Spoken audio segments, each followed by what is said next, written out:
Fala, abençoados! Tudo bem com vocês? Está começando mais um vídeo aqui no canal A Bênção que Enriquece. Eu sou o Edu Candeia, seja muito bem-vindo. No vídeo de hoje a gente vai dar continuidade às lições bíblicas da escola dominical da revista da CPAD. Nesse trimestre a gente está estudando sobre como superar os desafios e problemas no relacionamento familiar, que são muitos, não são poucos. Então, se você é novo por aqui, eu convido você, se você por acaso gosta de estudar sobre a palavra de Deus, se inscreve no nosso canal, porque sempre que a gente postar um vídeo novo, você assinando o sininho das notificações, você vai ser notificado, vai ser avisado quando a gente postar um vídeo novo. Então, nesse canal a gente fala sobre a Bíblia de uma maneira muito simples, tá? O mais didático possível, para que todo mundo entenda, né, as verdades da palavra de Deus. Então, a lição que a gente vai estudar no próximo domingo é a lição de número 9, no dia 28 de maio, que tem como tema o seguinte: uma família nada perfeita. Então, o tema ele já chama a nossa atenção. Uma família nada perfeita. Só para a gente ter a convicção e entender que não existe família perfeita. Pelo menos na minha opinião, não existe família perfeita. Se você acha a sua perfeita em determinada área, até beleza. Mas agora dizer que existe uma família perfeita como um todo, isso aí é praticamente impossível. Então vamos lá. O tema é esse, uma família nada perfeita, e o texto está em Gálatas 6, versículo 7, que diz assim: não erreis, Deus não se deixe escarnecer, porque tudo que o homem semear, isso também ceifará. Aqui, e confirmando esse texto, a verdade prática diz assim, ó, que é uma lei universal essa questão da você plantar e colher.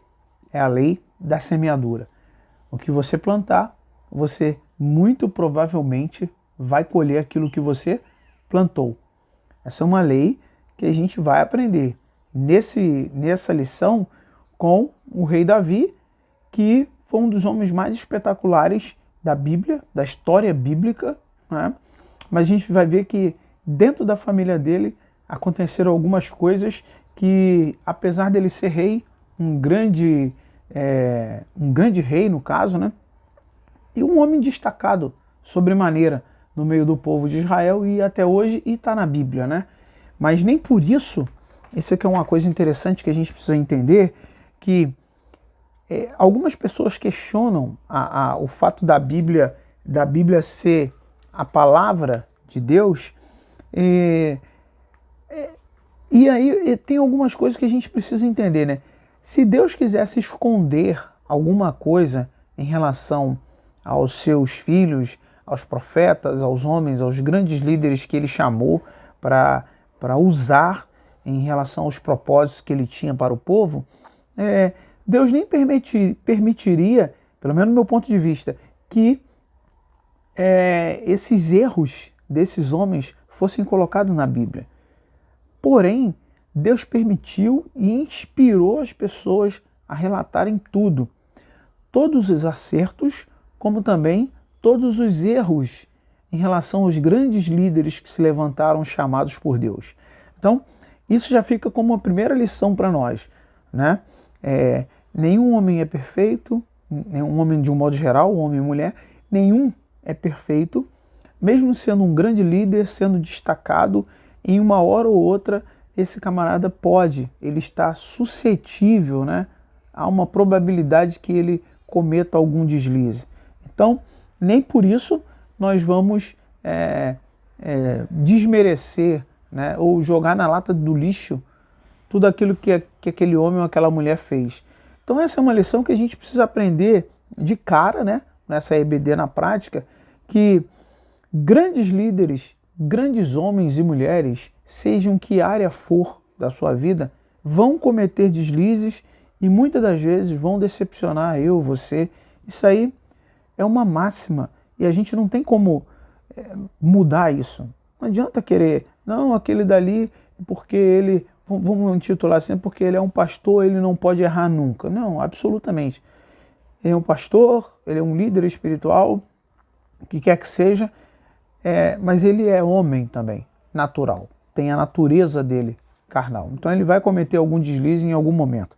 Agora, pronto está Deus para restaurar, perdoar e reestruturar a família ou a instituição que seja, apesar do erro daquele que estava como líder. Então vamos lá. A introdução diz assim, ó, a despeito de ter sido um grande rei e líder em Israel, Davi não foi o mesmo como pai.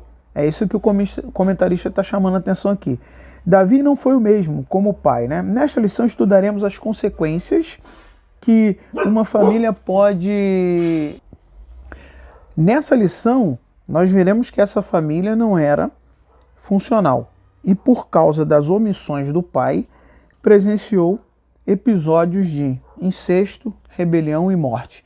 Então o comentarista vai chamar a nossa atenção para essa questão de que, apesar de ser uma família real, apesar de ser uma família onde o rei era um homem muito conceituado, apesar disso, existiam muitos problemas no meio da família de Davi. Até porque Davi, o comentarista vai falar um pouquinho mais lá na frente, ele teve cerca de 20 filhos, com várias outras mulheres de regiões diferentes, porque naquela época era comum acontecer isso. Então, eu entendo assim, era comum, ou seja, Deus permitia, mas existiam esses tipos de risco aí, que nessa história bíblica aqui a gente vai ver um compilado de muitas consequências dessas decisões e escolhas que Davi fez, de tomar mulher de um reinado, tomar mulher do outro, enfim, ter vários filhos, e isso tudo ele corria o risco. Então, mais uma lição para nós aqui. Muitas vezes, Deus permite que você e eu, a gente tome alguma decisão em relação a alguma área. Ele até permite, mas nós é que temos que estar ciente do risco e das consequências que poderão acontecer mediante essa escolha que nós fazemos. Isso precisa ficar claro para nós. Não é pura e simplesmente como algumas pessoas querem jogar a culpa em Deus e dizer assim, por que Deus então permitiu isso? Meu irmão, minha irmã, muitas vezes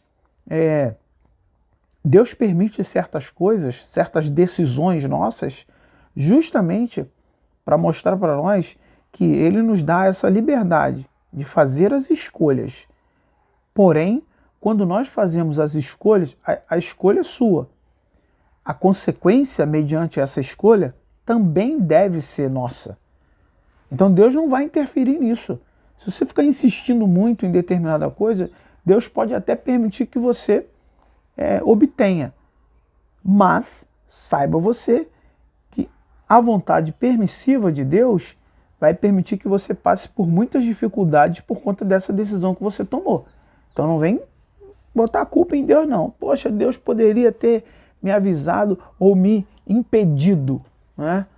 Nem sempre Deus vai impedir, nem sempre. Ele vai permitir que você tome a decisão, mas Ele também vai permitir, vai fazer com que você, se você estiver ligado, você aprenda mediante essa decisão que você tomou. O ponto 1 vai falar o seguinte, ó, o rei Davi e sua grande família. O ponto 1 tem subtópicos aqui, tem 3 subtópicos que é onde a gente vai se pautar aqui. O ponto 1 diz assim, o subtópico, Davi, ungido por Deus. Diz que, assim Deus levou Samuel à casa de Jessé, o belemita, pois ali havia separado o novo rei, ungido de Deus. Davi, nesse momento,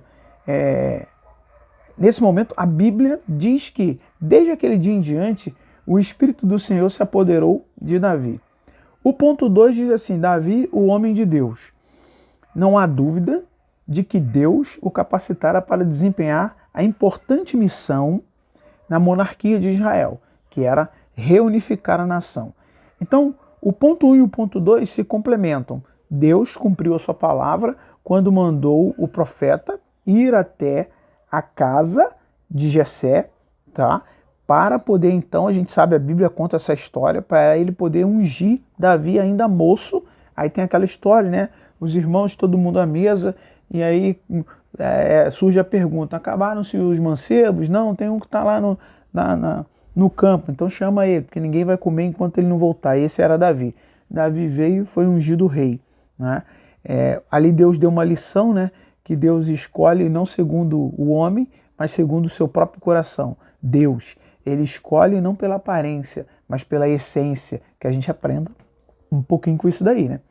E, sem dúvidas, ele era um homem de Deus que foi chamado, ungido e passou por vários processos para realizar, né, esse propósito que Deus tinha com ele, que é que o comentarista colocou, que era reunificar a nação. A nação estava, vamos dizer assim, destruída, né? Estava dividida por conta do reinado de Saul. E aí Davi veio com esse intuito chamado por Deus para isso. Assim, Davi unificou a monarquia, foi vitorioso em tudo o que porque o Senhor era com ele para realizar. Olha que interessante. E aí, o comentarista coloca aqui, ó, a grande família de Davi. Entretanto, a respeito de Davi ser ungido por Deus e homem segundo o seu coração, ele entendeu que podia ter várias esposas e concubinas. Aí ele coloca, Davi teve mais de 20 filhos. E um ponto interessante que ele colocou aqui, ó, que ele negligenciou Davi, olha essa história, parece que se repete, né? Ele priorizou apenas os assuntos do reinado de Israel como principal atividade, suas conquistas territoriais, com muitas guerras, e esqueceu-se de que ele tinha famílias espalhadas em vários lugares. Consequência disso, seus filhos tornaram-se problemáticos em suas vidas pessoais. Então, para a gente fechar esse ponto 1 aqui, o comentarista chama a nossa atenção para essa questão de Davi ter sido ungido por Deus, separado, tá? Ter sido realmente chamado para uma grande missão, e ele confirmou essa missão, ele conquistou reinos, ele reunificou a nação de Israel, foi respeitado, em batalhas foi vitorioso, porque Deus estava com ele. Porém, o que a gente vê na história bíblica a seguir, nós vamos falar dela depois, ele priorizou muitos assuntos do reinado e se esqueceu da sua família. Na lição passada, a gente falou um pouquinho disso. Mais uma vez, o comentarista traz um pouco à tona essa questão sobre prioridades. Muitas vezes a gente priorizar, focar muito numa área profissional que seja, ou numa área própria da igreja, da religião, e esquecer da parte da família. Eu sei que é muito difícil, e eu costumo dizer o seguinte, a gente precisa lembrar disso. A família tem um inimigo sagaz, estrategista, que é o diabo. Ele quer destruir todas as famílias. Não importa onde ela esteja, qual o nível social dessa família. A intenção do diabo é desestruturar, desestabilizar, desfigurar a família tradicional. Esse é o intuito dele e ele vai usar de todas as estratégias possíveis para isso. Então a gente precisa ficar atento a respeito disso, se atentar também ao que está entrando dentro da nossa casa através das mídias, que estão ensinando as nossas crianças, adolescentes, de jovens e adultos a acharem que essa nova configuração que estão querendo dar para as famílias, que isso é normal, que é comum e que a gente precisa aceitar porque isso faz parte do amor. Então, para a gente terminar esse ponto, Deus é amor. A Bíblia prova isso para nós. Mas Deus é justiça e juízo, e a Bíblia também ensina para nós que Deus não tem o culpado por inocente. Quem transgride o preceito bíblico, o princípio moral bíblico, não será inocente perante Deus. Então a gente não pode se omitir. Muitos cristãos, infelizmente, irmãos, nós estamos vivendo uma era da intimidação. Muitos estão sendo intimidados de diversas maneiras para que essa pessoa pare, não fale contra determinados assuntos, determinadas posições que são colocadas nas mídias de uma forma geral, para tentar colocar na cabeça das pessoas que é normal isso e que Deus aceita e que nós que seguimos a Bíblia, nós estamos querendo ser maior do que Deus porque não amamos. Não é isso, não é isso. A gente precisa ter muito cuidado aonde a gente está colocando foco e perceber em que área o inimigo, o diabo, está atacando a nossa família. Que Deus te abençoe abundantemente. Essa foi a nossa primeira parte. Se você gostou, deixe o seu gostei, compartilhe esse vídeo para o maior número de pessoas e em breve a gente vai estar colocando aqui a outra parte da lição. Deus te abençoe. Até o nosso próximo vídeo, querendo Deus. Tchau, tchau.